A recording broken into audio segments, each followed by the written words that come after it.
Hello students, आज की class में हम लोग अवयव यानी मैट्रिक्स के बारे में देखेंगे। यहाँ हम लोग अवयव के बारे में बस थोड़ी सी चर्चा करेंगे, इसका इंट्रोडक्शन देखेंगे। अवयव क्या होता है, इसके अवयवों को कैसे रिप्रेजेंट करते हैं, ये अवयव को कैसे रिप्रेजेंट करेंगे, ठीक है, इसकी कोटि क्या होती है, इसके पंक्ति स्तंभ क्या होते हैं, ये सारी छोटी छोटी बातें हैं, इस पे हम लोग चर्चा करने वाले हैं। यानी कि अवयव का इंट्रोडक्शन आज की क्लास में हम लोग देखेंगे, मैट्रिक्स का इंट्रोडक्शन देखने वाले हैं। मैं यहाँ पर क्या करता हूँ, दो मित्र हैं, एक है राम और दूसरा है श्याम।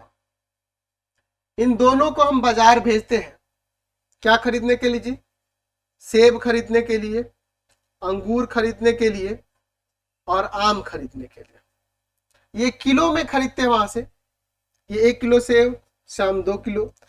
राम जो है 3 किलो अंगूर, श्याम 2 किलो। आम जो है राम 1 किलो और श्याम 4 किलो खरीदता है। तो ये बाजार जाकर इन्होंने, राम और श्याम ने सेब, अंगूर और आम खरीदे। ये डाटा से हमें ये देखने को मिल रहा है। अब इसी डाटा को मैं क्या करता हूं कि इस बड़े वाले ब्रैकेट के अंदर रख देता हूं, या हम लोग इसको छोटे वाले ब्रैकेट में लिख सकते हैं, 1 2 3 2 और 1 4, इस तरह से। तो ये जो रिप्रेजेंट करने का हुआ तरीका इन डाटा का, इस डाटा का क्या है, डाटा में कि राम और श्याम सेब और अंगूर और आम किलो में इस क्वांटिटी में खरीदते हैं बाजार जाकर। तो ये जो डाटा को रिप्रेजेंट करने का एक तरीका है ना, वही अवयव है। तो इसमें इसका कुछ मीनिंग नहीं है, बस ये क्या किया गया, एक डाटा को रिप्रेजेंट कर रहा है। यहाँ पे हमें देख को पता चलेगा कि यहाँ देखिए पहले वाले लाइन में हमें क्या देखने को मिल रहा है कि राम और श्याम ने सेब 1 केजी और क्रमशः 2 केजी खरीदे हैं।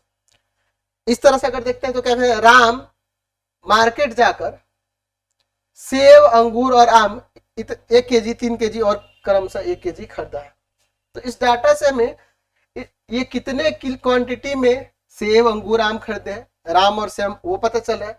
या सेब राम और श्याम कितने खरीदे हैं, अंगूर राम और श्याम कितने खरीदे हैं, आम राम और श्याम कितने खरीदे हैं, वो हमें इस डाटा से पता चला। तो उसी डाटा को जो रिप्रेजेंट करने का तरीका है वही आपका अवयव है। तो ये जरूरी नहीं है कि यहाँ पे बस हमें ये संख्याएं मिले, या कोई भी वास्तविक संख्या हो सकती है, कोई सम्मिश्र संख्या हो सकती है, या फिर कोई फलन भी हो सकता है। तो हम लोग अवयव की परिभाषा दे सकते हैं इस तरह से कि अवयव वास्तविक संख्याओं या सम्मिश्र संख्याओं या फलनों का क्षैतिज, या देखिए ये क्षैतिज इसको कहेंगे, या उदग्र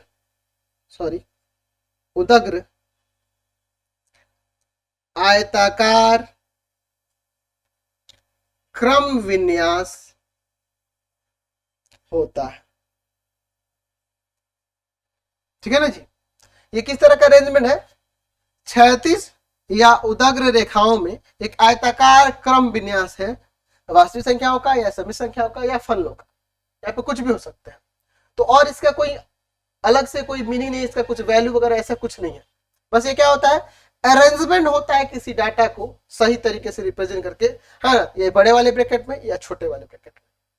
ठीक है। अब देखिए जो इसमें क्षैतिज जो होते हैं ना, इनको कहते हैं पंक्ति।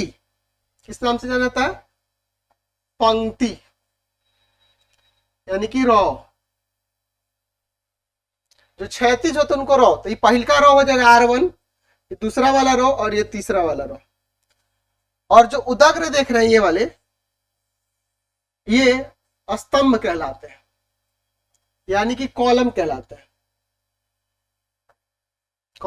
तो इसमें एक कॉलम ये C1 और एक दूसरा कॉलम C2, इसका नाम इस तरह से दिया जाएगा। तो इसमें 3 रॉ है और 2 कॉलम है, इसलिए इसको कहेंगे 3/2। इसकी कोटि कहलाएगी, क्या कहलाएगी, कोटि, यानी कि ऑर्डर कहलाएगा।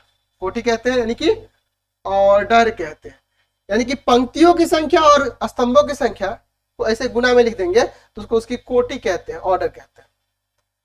अवयव के अंदर जितने भी ये सब देख रहे हैं, 1 2 3 2 1 4, ये सब इसके अवयव कहलाते हैं, एलिमेंट कहलाते हैं। अवयव को अंग्रेजी वर्णमाला के बड़े अक्षरों से रिप्रेजेंट करते हैं। जैसे मान लीजिए ए लिख देता हूं और इसी मैट्रिक्स को मैं ऐसे लिख दूं 1 2 3 2 1 4, तो इस तरह से इसको रिप्रेजेंट किया जाता है। तो इसमें कितने एलिमेंट है 1 2 3 4 5 6, यही जो हमारा कोटि है ना उसी को गुना कर दोगे तो पता चल जाएगा। 3 को रो है 2 को कॉलम है, यानी कि टोटल 6 एलिमेंट है। इसमें 6 तत्व है, 6 एलिमेंट है, 6 सदस्य है, ऐसे आप कह सकते हैं। ठीक है, इसमें 3 को रो है और 2 कॉलम, पहले रो लिखा जाता है फिर कॉलम लिखा जाता है, ध्यान रखना। यहाँ पहले कोटि में पहले रो और फिर कॉलम लिखा जाता है इस तरह से। ठीक है, अब देखिए जो आव्यूह के एलिमेंट होते हैं ना, उनके पंक्ति और स्तंभों की संख्या के आधार पर उसको कुछ संकेतों द्वारा उसको नामकरण उसका किया जाता है। चलिए इसके बारे में थोड़ा सा हम लोग चर्चा कर लेते हैं। ठीक है, जैसे मैं यहाँ पर देखिए मान लीजिए एक आव्यूह लेता हूं, ठीक है, कुछ इस तरह से, इसमें रो m लेते हैं और कॉलम n लेते हैं। यहाँ मैं लिख देता हूं आव्यूह के अवयवों की बात कर रहे हैं हम लोग, अवयव या तत्व एलिमेंट जो भी है सदस्य उसकी बात कर रहे हैं। यहाँ देखिए इसमें नामकरण कैसे करेंगे, A11 A12 A13 ऐसे करके A1n, A21 A22 A23 A2n, A31 A32 A33 A3n, ऐसे करके A कितना हो जाएगा जी M1 AM2 AM3 ऐसे करके AMN। देखिए इससे पता क्या चल रहा है, 1 1 का मतलब क्या है कि पहला रो और पहला कॉलम, 1 1 यहाँ पहला रो को रिप्रेजेंट कर रहा है, दूसरे का कॉलम। ये एलिमेंट A11 का मतलब क्या है कि पहले रो और पहले कॉलम वाला एलिमेंट। A33 का मतलब क्या है कि थर्ड रो और थर्ड कॉलम वाला एलिमेंट।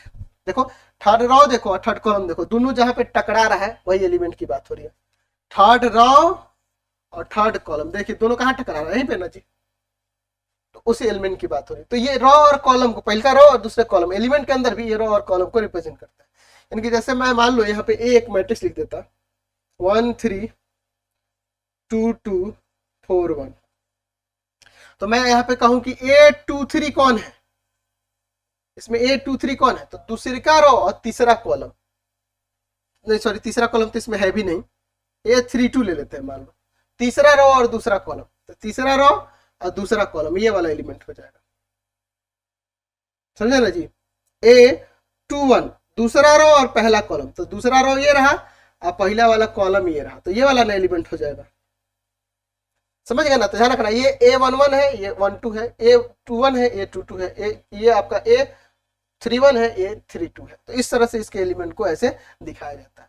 तो इसी के बेस पे भी छोटे छोटे क्वेश्चन आपके आ सकते हैं। आज की क्लास में हमने देखा कि आव्यूह का कोटि क्या होता है, आव्यूह की पंक्ति क्या कहलाती है, स्तंभ क्या कहलाती है, आव्यूह क्या होता है, उसके अवयव किस तरह से हम लोग उसको निरूपित करते हैं, ये सारी चीजें हमने यहाँ पे बेसिक आज की क्लास में देखी।